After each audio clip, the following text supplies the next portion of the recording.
Welcome to the Pazik Performance Group podcast. I am Tyler Pazik, and today we have Nate Rasmussen on the pod. So Nate is a high A hitting coach for the Minnesota Twins, and that's his whole bio right now. I met him back when he was the assistant coach at Northern Colorado University of Northern Colorado baseball. And yeah, now he's the high A hitting coach for the Twins. So without further ado, let's get into it.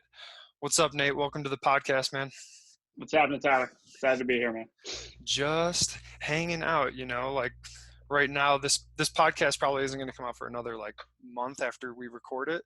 So who knows where the situation is going to be. But yeah, as a high A hitting coach right now, what is your day-to-day like? Yeah, we're in the quarantine right now, so we're hanging out at home, but we're having a lot of communication with our players, trying to see what they have available, see what they can accomplish. But really, just we're trying to provide the ability to be supportive for our guys through this time. Obviously, it's a difficult time for the country, and that doesn't stop with professional sports. It's difficult for them as well with their families, and we got guys in different countries, and how do we stay safe, and how do we communicate to get better while we're also in this time. Mm-hmm. So you have day-to-day contact with your guys, or is it just sporadically, or do you have a system set up around it? Basically it's weekly, currently, in terms of an actual check-in. How's the family? How's everything going? How's your facility? How's your garage, going? How are your workouts with books or dumbbells or whatever the case may be, and that, but, I would say that we connect more regularly with certain guys that are avidly working on some stuff and have the availability for the space to do so. Dang, that's cool. Because I'd say that that's probably one of the biggest things right now with, players not being able to play, and then obviously coaches not being able to coach. But as a coach, keeping tabs on them or just reaching out to them and letting them know hey, man, I care about you. This could be an incredibly great time to build trust and build that connection and relationship with your players. So with your players, what's one or two things that you like to see out of them from the mental side of the game? Building out that trust statement that you just said, creating really an atmosphere or an environment to feel comfortable to communicate where they're at mentally and emotionally, I think is a big deal for us, is to be able to build that trust, collect enough coins to be able to understand our players and have them feel like they can communicate to us where they're at, because it doesn't really matter how good you are. You go through spells of good and bad, and how do we get you more into the good on a day-to-day basis and understand you? So that's number one. The second thing I would say from a mental skill standpoint, we talk about a lot as an organization, especially in the hitting realm. We want to utilize our breath and our visualization techniques to be able to use them as a weapon against those that don't go through those things. So we're avidly practicing those things and want to continue to build and grow off those. Mm-hmm. So one thing you brought up right there was the first thing was the communication piece, and we've talked about this before, but could you explain that analogy of collecting coins, or that story behind collecting coins, how that came about? Yeah, it was. I was first introduced to that saying by Edgar Varela. He was our field coordinator last year. He's our major league hitting coach now. He talked about all the time collecting coins, and realistically what we're doing is we're building trust by collecting different information about their life, how they grew up, what their personality is like, being able to collect those coins, because we don't really know when we're going to get to the game, and we gotta play those coins. And so we want to collect as many of those as we can to be able to relate to them on their level, not on our level. I think that's something that we misunderstand a lot. It's not about what I say, it's about how they understand it. And so if we collect those coins enough, we're able to utilize that on a deeper level. Yeah, it's kind of like investing time versus spending time. When you invest it, you get more money back on on your time, or oh wait, actually a better analogy would be, it's like you're making a deposit. You're making a deposit into the bank over and over and over again. And then when you need to make a withdrawal, it's there for you to make a withdrawal instead of you trying to, take out credit or take out a loan when you don't even 100%. have that money with those guys. So like building the trust and gaining those coins is huge. And then the other thing you brought up was the breath. So what's like one way that you teach the breath to the guys or implement it in their routines or whatever you do? Yeah, we talk a lot about like box breathing. I know that's something you've got into before, but really utilizing either 3x3 or 4x4 boxes and being able to control that heart rate. I think that one thing that we do better is we practice it like as a staff as well. Even before this, right? Like I've known you for a long time, and still like anxiety, you're talking in front of people that are going to watch this. And so, practicing that ability to slow down your heart rate. And we do it through a various of techniques in the cages, set up on purpose in drills, through things that are a little bit higher intensity in terms of like cardio-esque, to be able to control that breath and really practice it on a day-to-day, so that when we've collected those coins and we view that they're in that emotional state, we can say, hey, box breath, and then we'll talk. Things like Yeah. that we can actually utilize on a day-to-day basis. Yeah, use that breath to get back in control of yourself. That's huge. Yep. When I was in Iceland this past time with the head coach over there that I work with for the professional basketball teams, his name's Baldur, and we went to go do a CrossFit class one morning, and afterwards, I don't know if you've ever actually done a CrossFit class, but No. the last thing, it's so freaking hard. If you could like push yourself to insane heights. And so afterwards we get done and I'm cleaning up and everybody's cleaning up really. And he's sitting there like just breathing, basically trying to catch his breath. And I'm like, yo, Baldur, like, let's clean up, man, and get out of here. He looks at me, he's like, I think you should nose breathe. And I'm like, oh, okay. So basically that was like him telling me, hey dude, like, I'll clean up, like quit reacting and get back to just being a rational human. Like I'm trying to catch my breath. So that's huge because like at first, I was like, oh, like I should nose breathe. I'm out of control. And like, if I didn't have a relationship with him and he told me that, I'd be like, man, screw you, dude. But right. like since, he's collected those coins with me over the past couple of years, like it was like, hey, you should nose breathe. I'm like, okay, nose breathe. Right. Got it. But what's like one drill? How do you work it into your drills? You were saying that. What's like one drill that you might take them through where like they have box breathing intentionally set up in it? Yeah. One thing that I really like to do with my guys is like put them into like a competitive state drill. So we'll incorporate a bunch of different things. Let's say we're hitting a high velocity machine, but I want them to experience failure and success in the moment itself. And so we're doing one swing and then in and out of the cage, and maybe you're going for 4 or 5 minutes at a time with a group of 4. And so the whole goal of the drill is you get a certain amount of points for out on the field, and you have to go through your success and failure. And we'll do this in practice, our visualization, as we do it as well. But as you get out of the cage, you roughly have about 12 seconds until you're going to get back in. And so we're trying to get, a breath in, a hold for 4, a breath out, and I pop back in. And I can work on that visualization as I'm walking back in about what I want to accomplish the next time I get in there. And it relates a little bit more to the game there, because realistically, once we swing, it's kind of out of our control. And so how do we refocus and recalibrate to, we make practice game-like, and then we practice that breath. And so that kind of goes into like the game, right? Something I've done for a long time is like, hey, try to get a 3x3 box in between each pitch, slow down the game, right? Step out, get it, because either you're looking at signs or you're not, like get in that. And an umpire, at least what I've realized over the last few years, they're not going to rush you at that like 9-second range, and it's almost going to frustrate a pitcher. And now you're in control and he's not. And so we're practicing that in practice, and then being able to, apply that in the game. Mm-hmm.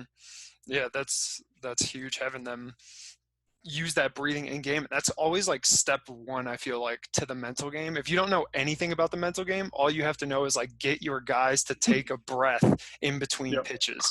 If you can get them to take a breath, then they will have like a tremendous amount of more control over themselves and over the game. Actually, one thing we did at OU, we did kind of a very similar thing. Like if they didn't execute the swing that were doing, then they would have to jump out of the cage and go back to the beginning. So we were working on that system of like 4 batters out, 3 batters out, 2 batters out, now you're up. And we did it in groups of 4. So when you got up into the cage, you basically had like maybe 15 seconds in the cage. But if you started ripping off balls and you were executing the plan, the whatever it was, maybe hit and run, or driving the ball into the opposite gap, or whatever it was, if you did it, then you got another swing. If you didn't, you had to hop out and go all the way to the back of the line.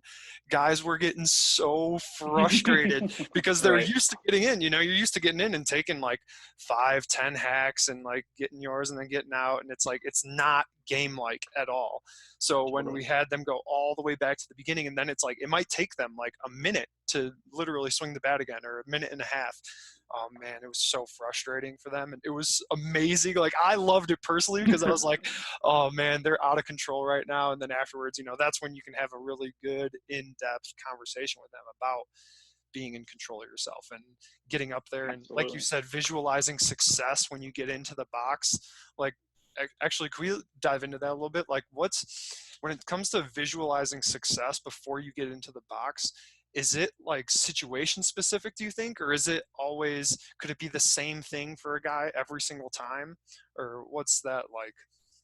Well, you've known me for a long time. I view that every situation Doubles is and the home exact runs? same. Right. We're trying to crush the baseball regardless if there's nobody on, guys on base, whatever the case may be.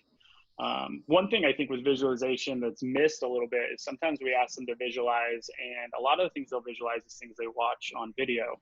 Now, unfortunately, a lot of things we watch on video are like, hey, you're doing this and we need to get away from it. Like, look at this and compared to this guy. So you see yourself doing a lot of failure a lot. So one thing that I really like to do is like we set up highlight reels of everything that they've done in their career hitting a ball over 95 miles an hour. So every swing they've taken, whether that video is a minute and a half or whether that video is 15 minutes, like they're going to have a video of that every single time that they do it. And they're going to constantly be able to utilize that.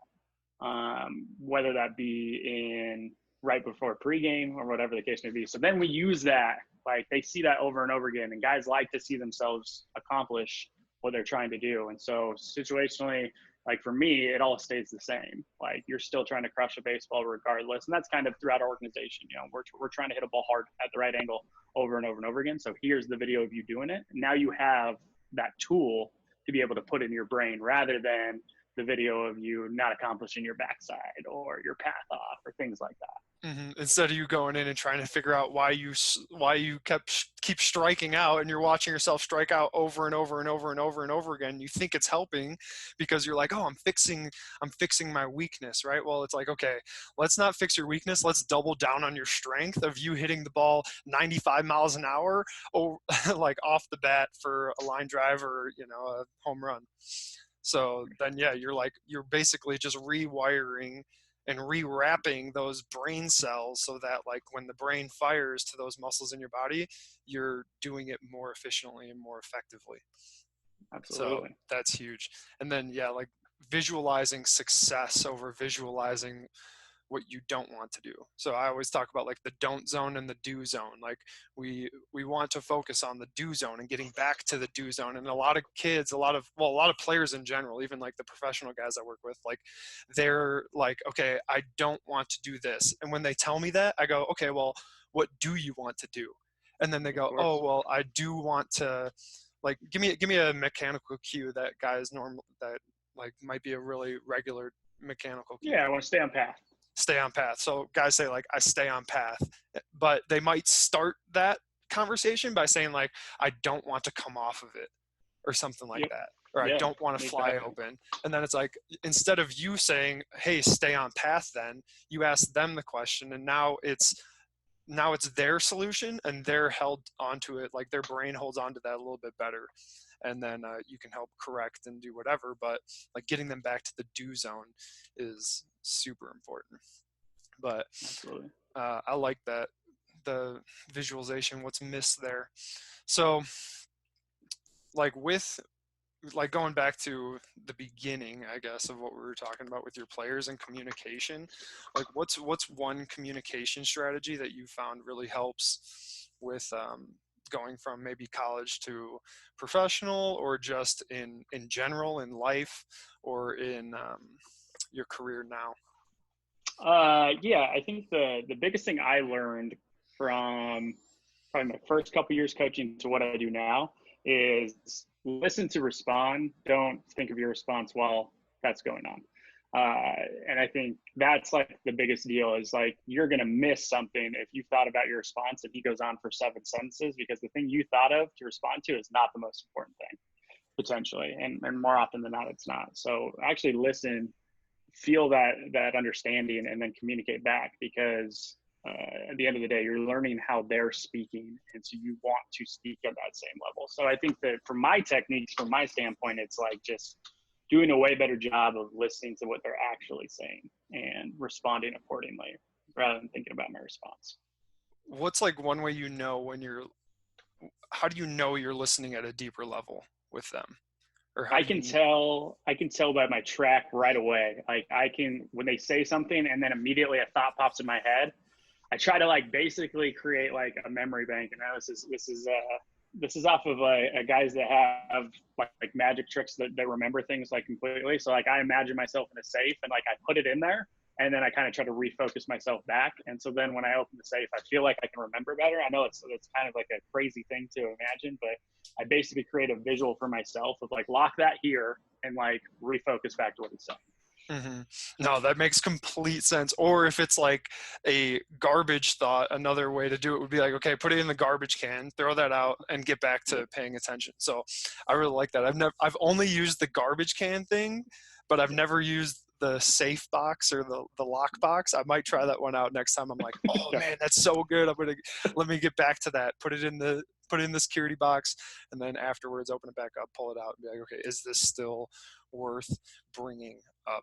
Yeah, like Absolutely. with athletes, when they say stuff and then they go, oh my gosh, that's it right there, or yeah man, that's exactly it. Like listening for those responses lets you know if you're on the right track. And if they don't say something like that, or if their body language isn't like into it, then you have to go back and be like, okay, let me just make sure, what's one thing that we're talking about right now that is clear to you, or like, just to make sure that I'm teaching this correctly, can you teach it back to me real quick? Mm-hmm. And then like that helps them understand it at a deeper level, and it makes sure that you're actually teaching it correctly.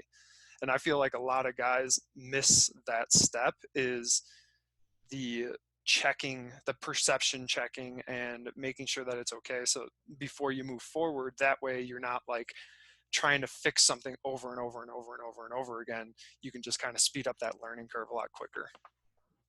100%. But so like in terms of specific drills that you have, I know you're a big guy on competition and getting the heart rate up and making stuff as game like as possible, which is why I love talking to you, because every time we talk I get something out of it where I'm like, oh man, that's good, I got to implement that. So Yeah. like what's a drill that you've been working on recently that is like competition based and really you believe translates over to the game really well? Man, there's a lot of drills that correlate. I think I'll take this question kind of like a different avenue, and talk about the difference between like game like drills or game like aspects, and then truly translating the actual game. So a lot of what we Okay, think so this about in is like terms, two separate questions, you yeah, think? we're gonna dive in here. Okay. So the game like aspect is like, hey, I want to work on velocity, so I set up the fastball at 95 miles an hour and I put it out there. Yeah, so that's a game like aspect that's important. Like we need to be able to hit velocity, especially in pro ball. Like everyone's throwing 95 miles an hour now, but the problem with that is like Garrett Cole's not going to sit there and say, hey, fastball's coming at 95 miles an hour the entire game, right? That's such a different aspect of hitting. And so as we know now that machines are important, we need to understand also that that's not just hitting. That's swinging and being able to match your mechanics to that. And so until we're moving that pitch in and out of the zone, until we're pairing it with breaking balls, until we're pairing it with a lot of different things,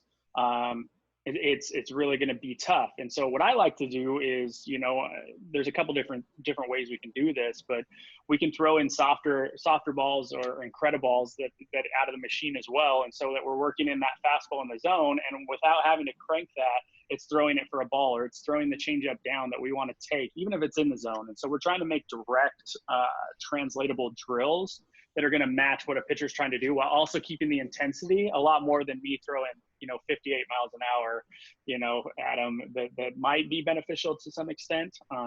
But yeah, it's taking that game-like aspect that we had. And when we first met, that's about what was built on. Like, hey, we're going to make it hard, and then we're going to make it a breaking ball. And sometimes we're going to pair them up. But realistically, I wasn't making that translation as much and as seamless as it can be in the game. And so it's about doing that. So the drill that you just brought up was putting a machine out there that throws a certain velocity. So for you at pro ball, it's 95, or maybe at the high school level, what would you suggest at like the high school level? And I think that's individual. So let's say like we got a guy that is struggling with velocity at 92, even in pro ball. We might set that up at 93. And then the next guy that walks in, we might set it up at 97. So in high school, I might have a guy that I need to set that up at 80. And then the next thing I need to set for my 3-hitter, I need to set it up at 89, especially high school. The variance in high school players is the biggest in our game.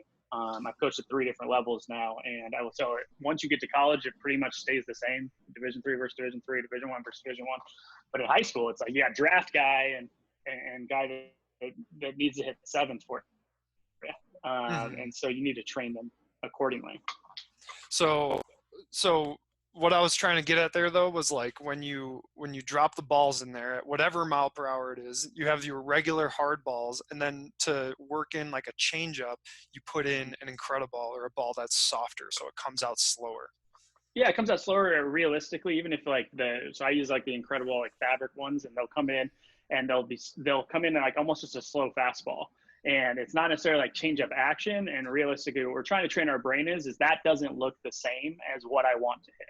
It doesn't really matter what it looks like beyond that. Like it's a no process. And so we need to train the brain to understand that when the no comes out, I'm in the no.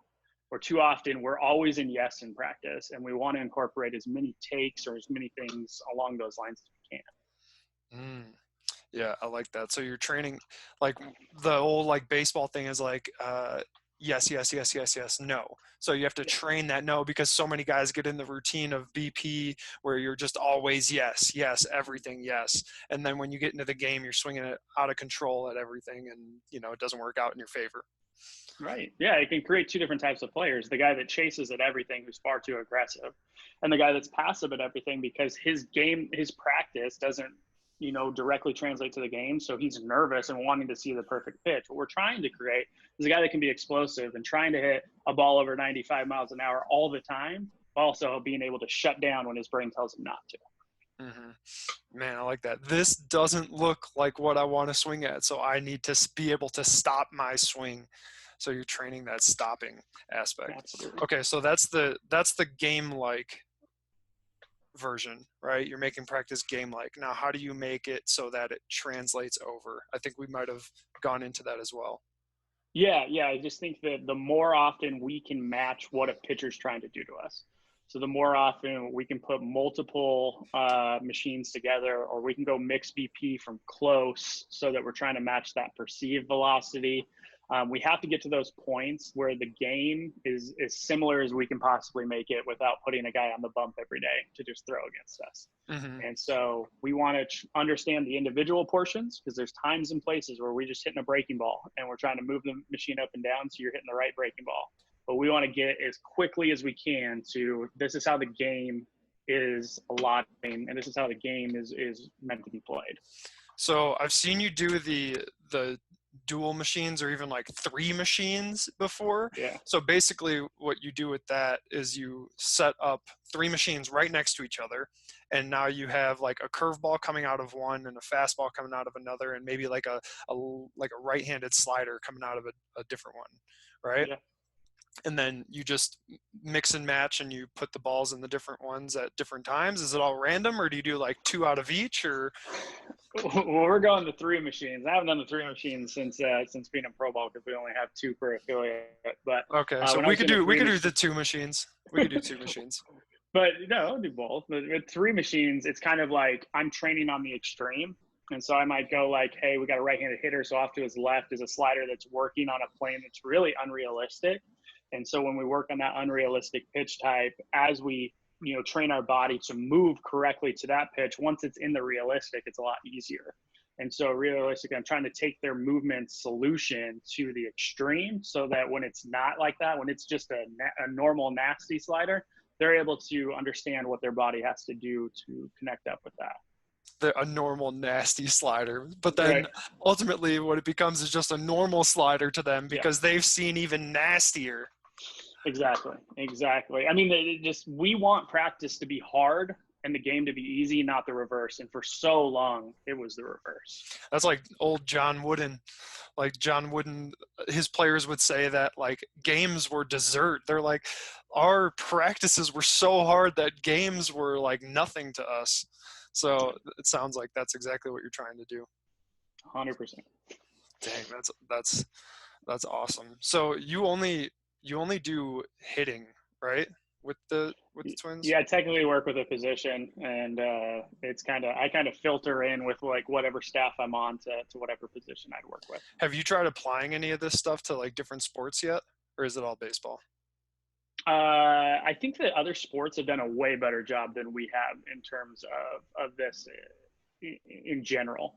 I think Really? that baseball was caught behind for a long time. I even think back to when I was playing, and we weren't doing much in terms of game-like approaches. Like a lot of stuff was regular BP and like, hey, hit it to this field, and then I'd get in the game. And I'll tell you a little story about kind of when I realized that BP wasn't making me better. I was a junior in college, and I started to recognize when I was bad at BP or early at BP, I would crush in the game.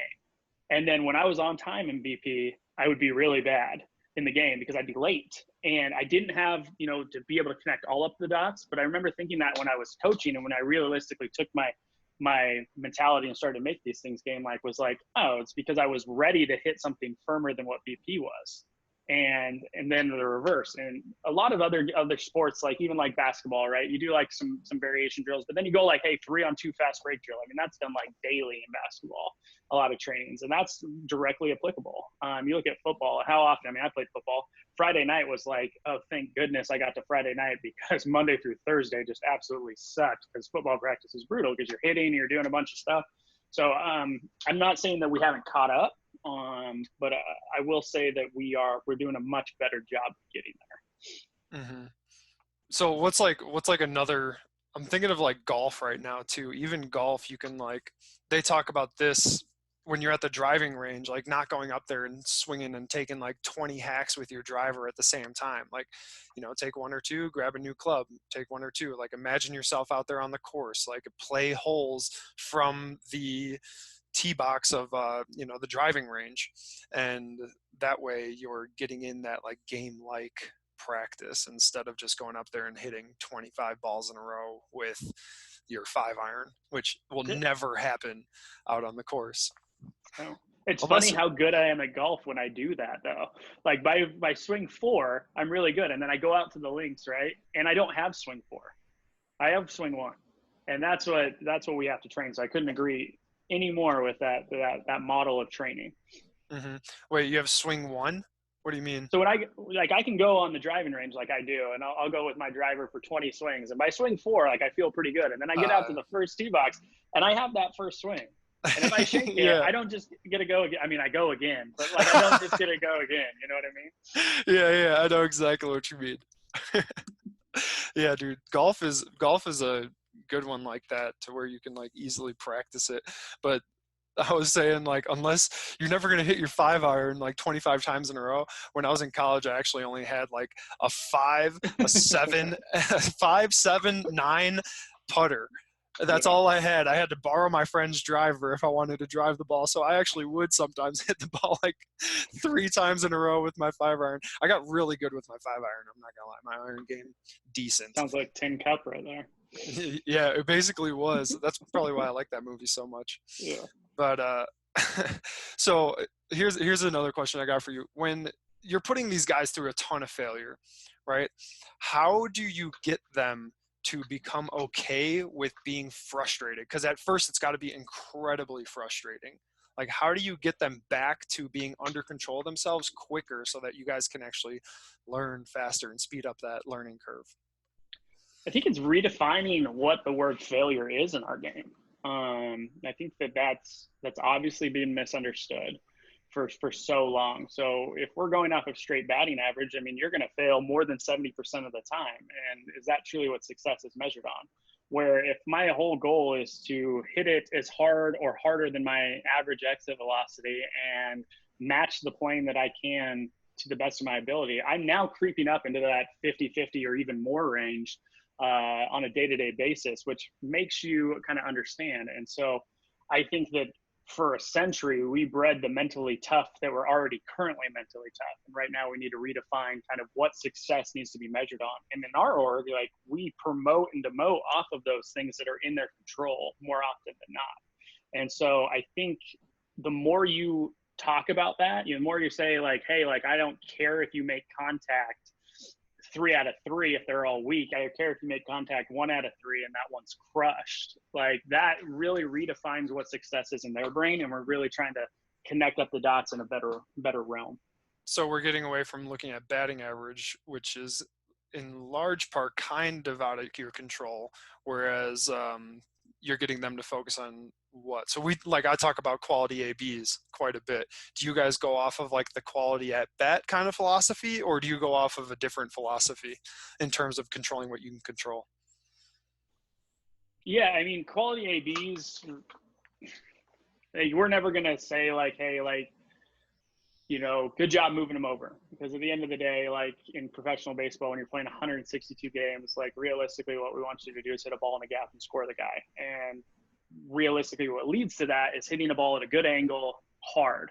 So if you hit a good ball at a good angle and hard and line out to center field, that's a quality AB for us.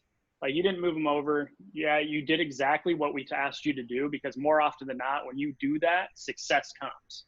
And so our quality AB is all measured off of what can lead to more success for us on the field, what can lead to more runs. And we're gonna fall straight in line with that. And so it's redefining again what that success is measured in. So like, yes, in terms of what we value, 100% quality AB. Excuse me. Oh, good. Wait, so like, what are like maybe 1 or 2 or 3 of those things?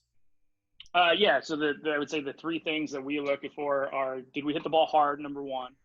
Did we hit the ball at a good angle for whatever we hit, whatever we are as a player? And did we hit the ball in the proper direction from where we can handle that current pitch? So each player is different. So did I hit the ball hard? So for, let's say, like a high school team, what should that like mile per hour be? Or is that individual? Yeah, you track it, right? Like, your 3-hitter might average exit velocity at 84.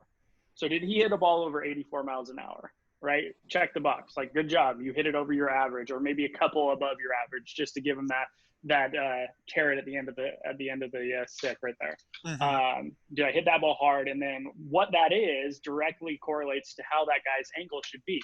We have it in pro baseball. We got guys that exit the baseball at 82. Pitchers are good. They miss it more. And so does he hit it in that 10 to 15, 10 to 20 band more often because he doesn't exit the ball at 95? And if he does that, he can still have a lot of success. Mm-hmm. If the guy hits it at 95 on average, which we got guys that do that as well, is he staying up in that 20 to 35 range where he can really establish runs for us? What's the technology that you guys use to figure out launch angle? We utilize everything. We have, it'd be easier to say the tech we don't have, but we're on a training practice level, Rapsodo, TrackMan, HitTrax, we have that all. We have simi data now for biomechanics and 4D and KVS. So realistically, so what if you don't have technology? What if you don't have it? How do you measure that? You're basically talking about everything I did before I got with the Twins, right? Yeah. It took me a while to utilize the calculus to put up different string colors for the launch angles, and so that I could track that in practice. And We were lucky enough in Northern Colorado to have a couple undergrads, but when I was in Division III, I was tracking that myself. So we'd do like a round of 8, and I would just be tallying marks on where they hit it in their launch angles, and then we'd be doing it with a radar gun. And you can go on a bunch of different places, Driveline, a bunch of different places on how to track with a radar gun and where to hit it through, and to be able to equate that cylinder for exit velocity. And I'm telling you, if you do that, you'll understand your players more often. So you'll be able to cue them up on when they're good and when they're bad. The guy exits at 82. We don't want him flying out at 40s. Mm-hmm. You know what I mean? And we want to be able to match up the player he is so that he can have the most success he can have. And the buy-in you get from that is crazy, because the player now is like, I am getting coached to who I am. And that's what we want to get to, is being able to build that trust, because I'm not trying to make him be something he's not. But at the same time, I'm giving him actual data of success that will lead to him playing every day. Mm-hmm. Man, so it's all about like where they're at. What if like a guy in college over his time in college puts on like 25 pounds and he changes as a player? Like how do you notice that when you're working with them every single day? Well, that's the importance of tracking, right? The importance of tracking. Okay. So if I want this guy to hit harder, which is what we're always going to do, the guy exits it at 82, might be a strength related issue in the weight room. It might be something in training. It might be grabbing the ground mechanically, whatever it is. But if I track that day to day, and let's say we go out there and today he's at 82.6 and he goes over that average, and now he was 83.4, that now becomes his baseline. Now every day that's where you have to be at. That you've proved you can be that guy. And so the next day it's going to be at that. And if he goes down from there, boom, it still stays at that point. So we're building up this understanding of the player and how he can get better. We're providing motivation. And then we're tracking and ranking them so that they understand like where they're at on that level, to kind of create that mixture of how they have success as a player. Mm-hmm. Gotcha. So we talked about velocity, we talked about, or exit velocity, we talked about angle, and now what was that third one that you tracked? Direction. Now, how do you measure direction? The first thing is we got to figure out where they're good and where they're bad at within their current stance, like where their hot zones are and where their ability to pull or where it ends. Pulling a baseball is the most amount of exit velocity we can get, in terms of physics. And so the more that we pull a baseball while staying on path, because we don't want to give up something for that. But the fence is also shorter to left, right? Like than it is to center field. So I got a little guy, like he might be able to go yard to the left side. Now we don't want to just make him pull and ground out to third base 95 times so that we can get that one home run. That's not the case. But how often can we increase the proper path into the pull side and figure out where he can be at? So we really need to understand where he's good and where he's bad at. Okay. That's super interesting. So those are the three things that you guys track in order to like say like, okay, control what you can control. Like can't necessarily control our batting average, but let's control, or it's not even really about batting average. It's almost like getting away from that philosophy in general and just focusing on those three things, because those three things at the professional level are going to lead to the most runs scored. And the more runs you score, the more innings you win, and the more innings you win, the more games you win. So 100%. And I would even say that it's not even just the professional level. I did this in Division I. I've done this in Division III. And when you really allocate time spent to the points in which runs are scored, and we are trying to optimize that at all times, I promise you, when we've done this, I've done this in Division III and had a top 5 offense, done this in Division I, had a top 20 offense. It's not just a promise or a belief either. Like you have the data. Yep, exactly. If we train to this at a day-to-day basis and we base it off of each individual player and matching where they should be at and being able to cue them into those spots, we will achieve things that we shouldn't. Yeah. I mean, from like what I've seen, and after talking to you for months and months and having some pretty in-depth long conversations, at times maybe too long, I mean, I'm totally into it, and I love all the stuff that you have coming out with your drills and whatnot. A question that's popped into my head probably like 5 times while we've been talking is, do you believe there are winners and losers? Yeah, I'd have to know what you're defining right Okay, there. so here's what I think in terms of winners and losers. Like, a lot of people say there's no such thing as losing, there's winning and learning. And I'm like, man, but like sometimes you're just a freaking loser, and it's okay to be a loser, because like winners lose more than losers lose. And so it gets back to like that failure and redefining failure. Like, okay, just because we lost this game today, yeah, we lost. Like, we were the losers today because there's going to be a winner and a loser, but it doesn't mean that we were failures. And so it gets back to that. I guess I just wanted to go on a tangent there myself.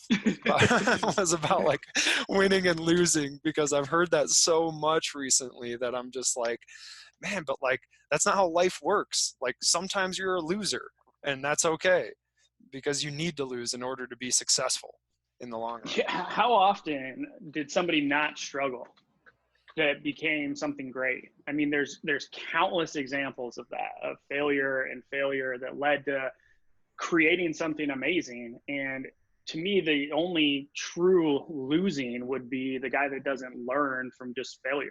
Like he just sinks more into, I have it figured out and I keep failing and I can't understand. That would be the true loser statement, would be you're just not learning. And so losing creates opportunity. I mean, it's so valuable to lose and understand. I lose constantly. I am going to go to the cage every day and do something wrong, and I need to be able to learn what I did and be able to track and understand that so that I don't repeat that action. I don't think that makes me a loser for losing in that moment. It makes me a winner for being able to grow and get to a different spot. Mm-hmm. Yeah. What's a failure that you've gone through recently? Have you had a failure yet where you're like, damn, well, that didn't work out the way I thought it was going to? Well, see, I have that every day, every single day. And that's the thing of the realization as a coach is, I used to say like my whole job was to, like not, like if I had a day in which I wasn't going to be bad, like, or I was not going to queue up somebody inappropriately, and then I'd be passive. And then the next day I'd be way too aggressive because I was passive and just not understanding. And once I came to the realization that every single day I'm going to queue up somebody wrong, and that's okay, as long as I am learning from that process so that I don't repeat that action with that player, because the same cue I gave to that guy might work with the next guy, but it didn't work with him. And so I'm a big, I'm going to write stuff down and I'm going to be like, hey, queued him up with like, hey, hit the ball in the air. And man, did he not hit the ball in the air, or man, did he hit the ball in the air incorrectly? It goes back to like Mike Trout, right? Like Mike Trout thinks down to the baseball with one of the biggest uppercuts in our game. Good. A-Rod too. I'm not going to be the guy to go in the cage and tell him to, no, you're swinging up. Like, who cares what he thinks? But I might misinterpret and miscue somebody in the future doing that, or the reverse. And I need to just be able to mark that down to not repeat that. But that's going to happen every day, Tyler, every single day. Yeah, I think one thing you said right at the beginning there was really cool about how you're like, man, I was super passive one day, so I came in and I was really aggressive the next day, or I was really aggressive one day and then I came in passive the next. And Saban talks about this in one of his videos, one of his, speeches that he does after a game or I think it was early practice this year. And he talked about how guys want to come in and absolutely get after it one day because the day before they didn't have the success that they wanted to have, or they come in another day and they're a little lackadaisical because they crushed it so hard the day before. And he's like, you got to get to the point where it's like, it's not like the day before doesn't matter, tomorrow doesn't matter. Like, what matters is you putting out right here and right now, because this is the only chance that you have to actually get better is today. So put everything that you have into today, and that way, like, it doesn't matter. Yesterday goes away and tomorrow isn't here yet. So it's only like doing what you can in the moment at this time. And so I thought that was really cool. And then the other thing is, have you ever read the book Ask More, Tell Less? Have you ever heard of it? Or did I bring it up with you? I think I have it. I haven't read it yet. I'm like looking down at my books. I'm like literally rolling through like 17 books on biomechanics right now. So, oh, well, yeah, well, this one will fun. help after you're done with that. I know you have a few days off here. So Right. like when you're done with that one, reading that book, because it talks about a lot about how like properly, I relate it to properly queuing people up and that's one thing that you brought up. Like, okay, maybe that cue didn't work, but like, what is a cue that will work with him tomorrow, or maybe this one worked with him and this, so I should stick with that one. Like asking them after you see that, I feel like we've talked about this before, but like after they line up and they stack up and they do everything perfectly, like even if it was after you set a cue. So maybe you said something like hit the ball in the air and they did it perfectly and everything was synced up and it was awesome. Then going back and asking them to describe what they just felt, so that like now you're getting inside of their brain, because it's kind of like going back to the lamp analogy. Like, okay, if I say think of a lamp, we're going to think of two different lamps. Now you want to know what kind of lamp he's thinking about though. And when you can start describing that lamp, or in case of this swing, like describing what he feels like when he has that nice swing that stacks up and is perfectly in sync, then it's like you just skipped a whole bunch of levels, so that you didn't have to go through trying like cue after cue after cue after cue. And then, so many coaches get caught up on their own language and they're like, try this, try this, try this, try this. And it doesn't work. And then they're like, this kid sucks. He'll never be good. And it's like, no, dude, you just suck as a coach. Like you didn't find that thing to actually that connects with him. Right. I've gone through it. And I think everyone goes through it. Is when I first started coaching, it was all about him learning my verbiage. And it's not that way. It's me learning his verbiage, because if I can get him to accomplish what my verbiage is through his, I win now, because he is going to understand that feel. It's not the reverse. And until you realize that, you're not going to get very far, unfortunately. Yeah. And like his success is your success. Like obviously that's the coaching thing. Like if you if you want to have success, you have to have your players have success. And if you can speed up their learning curve, man, then it's just like, who knows what could happen. But oh man, well, we'll wrap this up here, almost at an hour. But like, what's one big takeaway from our chat today for you? I think every time we talk, Tyler, I get like reinvigorated with like what coming with passion is to a conversation and how impactful that is. Like right when you said that was an hour, I looked down at my watch and I was like, you're a liar, because there's no way that that lasted an hour. And when you truly love something you're doing, you're going to come with a passion. Now the thing is you probably had a moment in here where you're like, I don't know if I fully believe what I just said, but when you came with passion and you're able to go back later and recorrect and redefine, like that's again what you're talking about with losers and winners. Like it's not about that. It's more about like how you're going to invigorate somebody else. So like every time we talk, I'm always like, man, I need to have that. I need to have that it factor a little bit more. I need to come with a little bit more on that type of stuff. And it just fires me up, man. That's awesome. Thanks for that. And yeah, I mean, there are definitely times when, we say shit that we don't mean, but that actually made me, okay, so we might not end here right at an hour, because I have another question pop into my head about the difference between realism and optimism. Like there's a difference between being realistic and being like optimistic or pessimistic in my opinion. But a lot of people like to say, oh, I'm not an optimist, I'm a realist. And it's like, those are two completely different things in my head, because like realism is like being factual about what just happened. And then optimism is about like expecting something good to happen in the future, So like when you're working with guys, like how do you say you're working with a guy who's just like naturally pessimistic, and there's research out there showing that more people are inclined to being pessimistic than optimistic, and like changing that is important. But like how do you get them to, or maybe you just have a guy that's like an overly optimistic person and you're like, okay, you're not being realistic about this situation right here. How do you get them to be more realistic?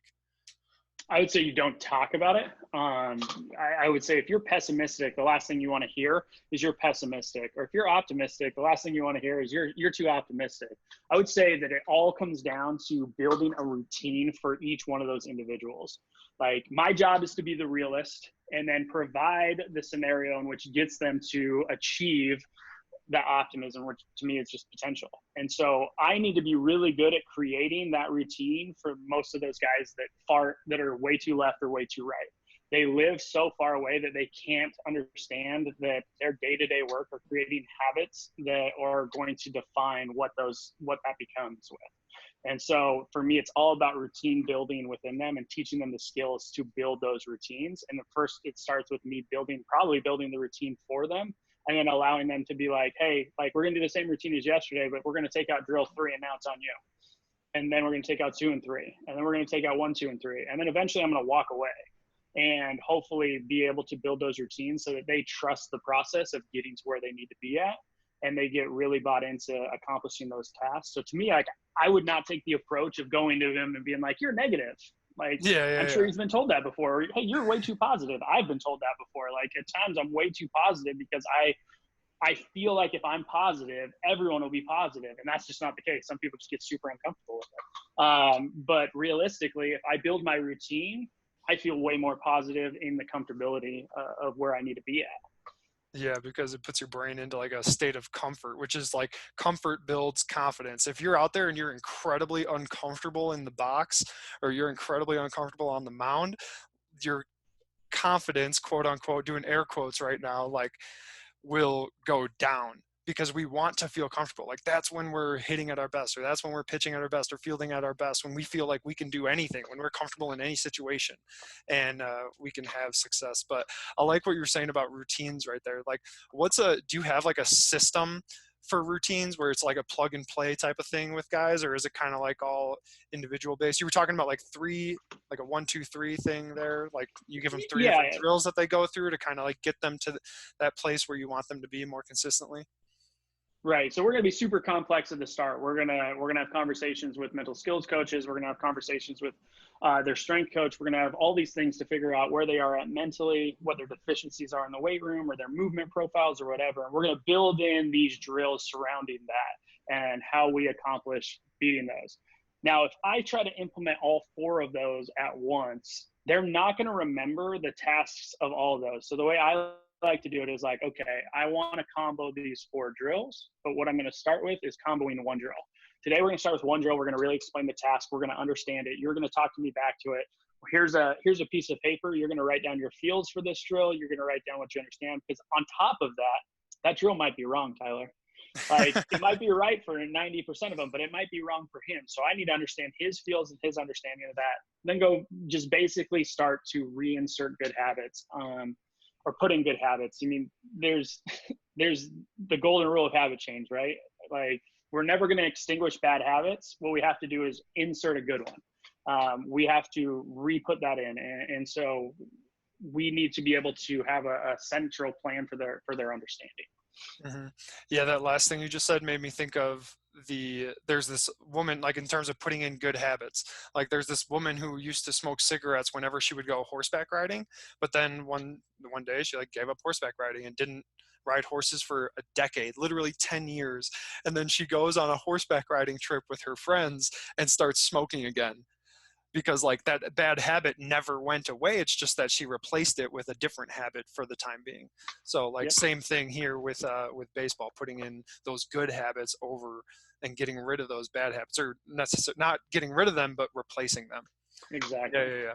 So that's cool. So the first time you go into these routines though, you're like, how many, like, because guys always think, okay, he's not getting enough swings today, and therefore like he's not getting better. But it sounds like to me that the first time you guys get in the cage and go over a new drill or go over a routine, like, you might not actually be taking that many swings. Yeah. I mean, to build on 2 points there, the first time we get in the cage, I'm not going to insert anything. All I'm going to do is ask questions about his routine. Hey, what are you walking through? Why are you doing that 45 drill? What are you feeling when you do that? Why do you do that back leg connection drill? Why do you start with a PVC gather? Like, what do you feel in your gather that makes you want to do that drill? I'm going to understand him first, because if those are the feels that he needs, maybe my drill can be adapted to have that feel in there as well. So I need to understand his routine first. And then if I think something needs to be changed or adjusted, number one, we're going to have the conversation about it. Too often coaches were just going to put in their own thoughts and never have the conversation with the player on why. Like, how would that work in your job, right? If your boss came to you and said, hey, you're going to stop doing this and you're going to do this instead, and then walked away, you'd be pretty pissed off.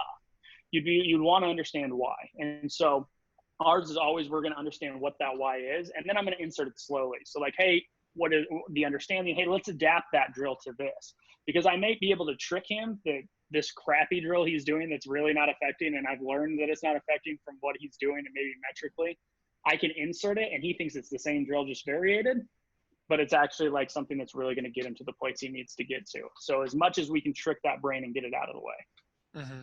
And you're not actually like, this leads me into like leading people, leadership, and like manipulation. And like, you're not actually manipulating them because you're getting them. So you're that's like your form of leadership, is you're getting them to where they need to be, which is ultimately like why you're their coach. You know, a coach helps take people from where they are to where they want to be. And it's like, you're helping him get him to where he wants to be, and just like helping him cognitively process it in a way that makes sense to him and ultimately works.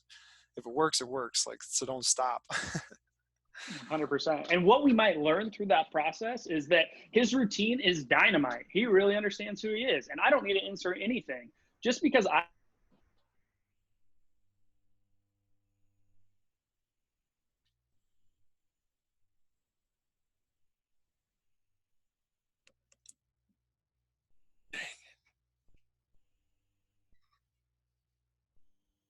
quarantine, gotta love it. Dang it, dude, you were right about to get into it. Yeah, I was just saying, like, just because we have an understanding of what our routine should be, or what I think the drill should be for path or connection to the ground or whatever, they might have a better drill that now I can utilize and take to another player, or I might be like, you know what, that could affect it, and now I get the opportunity to learn from him. And that allows us to grow as a program, to grow as an organization, to grow in every part of that. But if we don't listen first, it doesn't really matter. And that might be the worst thing in the world for him. Seek to understand, curiosity before control. Like, those are two of my biggest rules in coaching, and so many like put other stuff before each of those. So yeah, those are definitely huge. All right, man. Well, I really do try to keep this at like 60 minutes. So thank you for being on. And like, I mean, it is about bringing that juice, bringing that energy to your thoughts and actions, and that's what makes life fun. So Absolutely. Appreciate it, Tyler. Anytime, man. I mean, I'm going to be in quarantine probably for the next whatever. If you want to get into it again, let's get into it. get a little series of little podcast going or something. Come up with some topics. I'm down. Yeah. We'll see what we can come up with. Perfect. All right, man. I'll see you. Awesome. Later, dude.